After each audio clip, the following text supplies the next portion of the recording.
Mənim məsəl üçün praktikamda bir dənəsi olmuşdu, sizə danışım.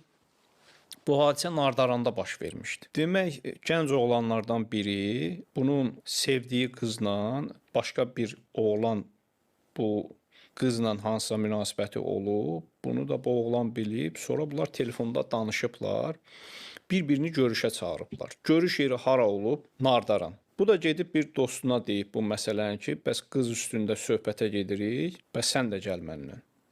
Bu dostu da başqa bir adam götürüb, bunlar 3 nəfər. Gedəndə deyib ki, Nardarana gedirik, gəl cibimizə bıçaq qoyaq.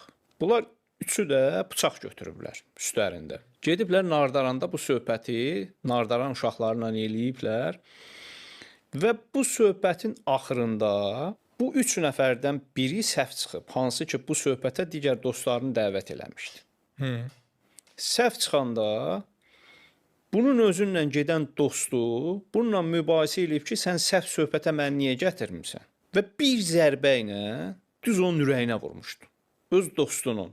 Ki, sən məni səhv söhbətə gətirmisən, bu söhbətdə biz səhv çıxdıq. Və orada da ölmüşdü. Məsəl üçün, o cinayət işin istintaqını aparanda mən o təqsirləndirilən şəxslə dəfələrlə təmasda oldum və mən ondan soruşuram, sən öz dostunu niyə öldürdün? Lap sənin dostun səhvdir bu söhbətdə. Buna görə adam öldürmək olmaz. Deyir ki, yox,